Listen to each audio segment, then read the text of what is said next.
الحدث الذي غير وجه العراق إلى الأبد هي واحدة من أكثر الأحداث جدلاً في تاريخ العراق الحديث. 14 تموز 1958. هل كانت ثورة أم انقلاب؟ وهل كانت نعمة أم نقمة على العراق؟ هل هي لحظة تحرير أم كانت بداية للفوضى؟ ليش هذا التاريخ مهم وعالق بأذهان العراقيين بعد كل هذه السنين؟ شلون كان حال العراقيين قبل هذا الحدث وشلون صار بعد هذا الحدث؟ هاي الأسئلة وغيرها راح نحاول نجاوبها بكل شفافية وصدق وأدلة. أنا حسين وهذا وجهة نظر.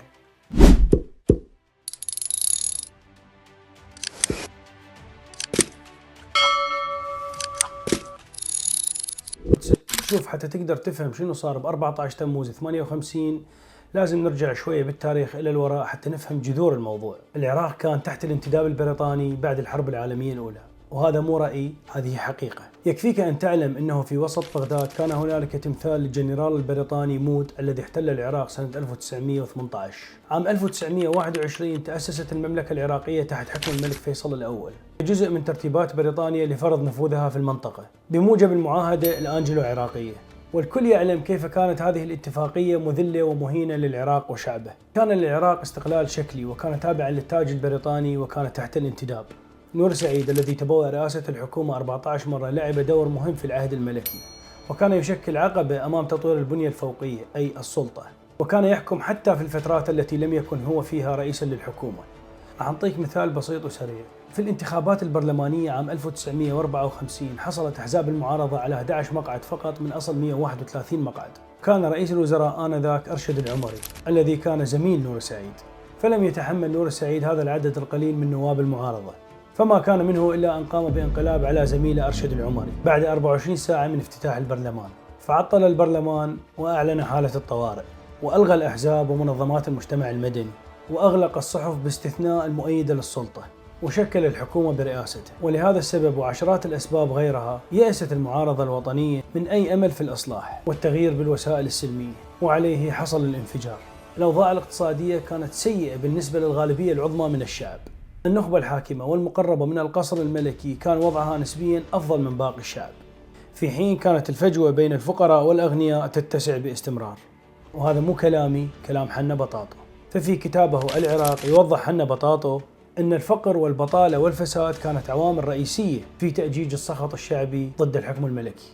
ويذكر أيضا ما نصه: كانت هناك فجوة كبيرة بين الطبقات الغنية والفقيرة، النخبة الحاكمة والأثرياء الذين كانوا غالبا من الأسر الكبيرة والملاك الكبار للأراضي عاشوا حياة مترفة. في المقابل كانوا الفلاحين والعمال يعيشون ظروف معيشية صعبة، وكانوا يعيشون في فقر مدقع. كانوا يعملون في أراضي يملكها عدد قليل من الأثرياء، ويعتمدون على ما يحصلون عليه من الحصاد. يعني بكل بساطة نظام إقطاعي، يشتغل العامل والفلاح على لحم بطنه. هذا الشيء اللي كان معروف وسائد في وقته. وبعدين يقيم حنا بطاطا الوضع بشكل عام ويقول: على الرغم من بعض مظاهر التحديث والتطور في المدن الكبرى، كانت هناك حالة من عدم الرضا العام بين غالبية السكان بسبب التفاوت الكبير في الثروة والنفوذ ونقص العدالة الاجتماعية والفساد. وحركة 14 تموز سنة 1958 لم تكن الأولى، بل شهدت البلاد العديد من الانتفاضات والثورات، بما في ذلك انتفاضة الفلاحين في الثلاثينيات، وثورة رشيد آل الجيلاني الغنية عن التعريف عام 1948 ضد البريطانيين. طبعا كلام حنا بطاطو أن كمتلقين يبين لنا أنه أحداث 14 تموز 58 ما كانت المرة الأولى، ويبين لنا أيضا شلون كانت الناس تعيش في فقر مدقع بينما آخرون يعيشون في ثراء فاحش. وبظل هذه الأوضاع الاجتماعية المتردية والانتفاضات المتكررة الفاشلة، بدأت تظهر حركة سرية بين مجموعة من الضباط في الجيش العراقي عرفت بالضباط الأحرار.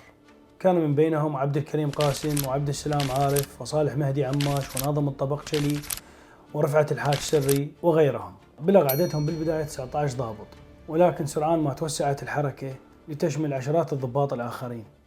في كتابه ثورة 14 تموز في العراق يذكر جاسم محمد صالح أن الهدف الرئيسي للضباط الأحرار كان القضاء على الاستعمار البريطاني وإقامة نظام جمهوري يوفر العدالة الاجتماعية. في الساعات الأولى من صباح يوم 14 تموز سنة 1958 كانت الدنيا حارة اسم الصمت، بس مع ذلك ورغم الحر الهجير تحركت القوات بقيادة عبد الكريم قاسم وعبد السلام عارف من بعقوبة إلى بغداد. القوات بقيادة عبد السلام عارف توجهت إلى قصر الرحاب، بينما توجه عبد الكريم قاسم إلى وزارة الدفاع. قاد عبد السلام عارف القوات متوجها إلى قصر الرحاب، حيث كان يقيم الملك فيصل الثاني مع أسرته. تمت الإطاحة بالملك وقتله مع عدد من أفراد الأسرة المالكة. هسه أرجع لك القتل العائلة المالكة، بس خليك وياي شوي. في الوقت نفسه احتلت قوات أخرى مبنى وزارة الدفاع ومبنى الإذاعة والتلفزيون. عبر الإذاعة أعلن عبد السلام عارف سقوط النظام الملكي وقيام الجمهورية العراقية. لحد الآن هذا انقلاب عسكري واضح وصريح، ولكن ما غير الموازين هو بعد الإعلان عن سقوط الحكم الملكي خرج كل الشعب العراقي بكل أطيافه وبكل مدن العراق إلى الشوارع مرحبين بهذا التغيير. في بغداد مثلا هدم الناس تمثال القائد البريطاني مود الذي احتل العراق سنة 1918.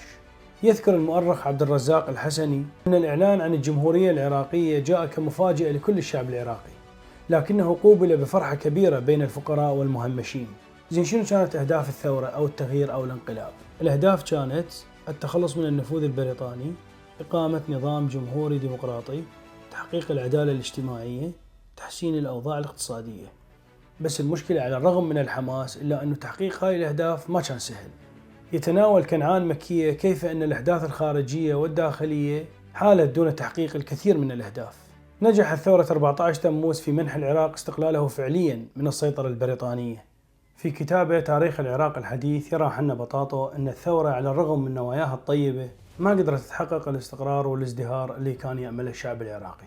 بعض المؤرخين يرون أن الثورة كانت ضرورية لإنهاء الاستعمار البريطاني وبداية عهد جديد للعراق، في حين يعتقد آخرون أن الفوضى التي تلتها أضرت بشكل كبير بالبلاد. هنا تلاحظ أن كل من عاصر تلك الحقبة من مؤرخين وكتاب ومثقفين وضباط وكل طبقات المجتمع العراقي لم يعترضوا على الثورة بحد ذاتها، بل على المشاكل التي تلت الثورة وكيفية إدارة الدولة. وهذه في الحقيقة مشكلة متشعبة، لأن كان أكو تدخلات خارجية كثيرة، وأبسطها هو ما ذكرها جون بيركنز. يقول بيركنز في إحدى مقابلاته ما نصه أن صدام كان رجلنا لفترة طويلة، وربما تتذكرون عبد الكريم قاسم كان رئيس العراق في مطلع الستينيات. جاء قاسم بمفهوم فريد من نوعه، لأنه قال النفط العراقي يجب أن يذهب لمنفعة الشعب العراقي فقط. هذا الكلام لم يعجبنا، لأنه بدأ بفرض الضرائب على الشركات الأمريكية والبريطانية، لذلك قررنا يجب أن يتنحى قاسم عن الحكم. ويجيك واحد ما قال سطر من تاريخ العراق ويقول لك عبد الكريم قاسم جاب الشروقية لبغداد. يا حبيبي تصبح على خير. المهم باختصار شديد، فإنه من الناحية الاجتماعية نقدر نقول الثورة حققت أهدافها نسبيا، وكانت بمثابة شعلة أمل للفقراء اللي شافوا بها فرصة أمل لتحسين أوضاعهم المعيشية. ولكنها من الناحية السياسية ما كانت كذلك، لأن وراها صار انقلابات عسكرية هواي وصار عدم استقرار بالبلد. وحتى نتكلم بشفافية وبصدق، فبعد الثورة أيضا حصلت بعض الانقلابات أو محاولات الانقلاب، وصارت إعدامات لبعض الضباط الأحرار اللي شاركوا بثورة 14 تموز 58، أمثال رفعت الحاج سري وناظم الطبقشلي وغيرهم. هاي من الأمور اللي برأيي المتواضع البسيط تحسب على الثورة أيضا. وهسه نرجع للقضية اللي حكينا عليها بالبداية، وهي قتل العائلة المالكة. اللي قام بالتنفيذ هو النقيب عبد الستار العبوسي، وكان اجتهاد شخصي بحت من عنده. وهسه أقول لك ليش وشلون. بس أولا لازم نعرف منو هو هذا عبد الستار العبوسي وليش هيك سوى وشنو دوافعه. انولد عبد الستار العبوسي بسنة 1930 في بغداد في محلة باب الشيخ القريبة من ضريح الشيخ عبد القادر الجيلاني. كان عنده 2 أخوة، واحد اسمه جواد اللي استشهد بواجب وطني، والثاني رشيد وكان يدرس علم الأحياء بالولايات المتحدة الأمريكية. هذا الثاني رشيد انقتل في حادث قتل غامض، بوقتها اللي أشيع أنه اللي قتل الوصي عبد الإله، لأنه كانت عنده نشاطات معادية للحكم الملكي. هذا احتمال وارد طبعا. الأقاويل الأخرى يقال أنه المخابرات الأمريكية هي اللي قتلته، لأنه كان متفوق بدراسته وتقدمت له عروض من الولايات المتحدة للتخلي عن العراق والبقاء في الولايات المتحدة وخدمة الولايات المتحدة، ولكنه رفض.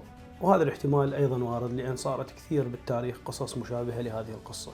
أيا كان وراء اغتياله، فهذا الحادث ترك في نفسية عبد الستار العبوسي أثرا بالغا، وضمر الحقد والكراهية للعائلة المالكة. وهاي القصة هي اللي كانت وراء دوافع عبد الستار العبوسي لتصفية العائلة المالكة باجتهاد شخصي من عنده. انتحر عبد الستار العبوسي بعد الحادثة ب 12 عام بسبب شعوره بالندم والذنب لما فعل.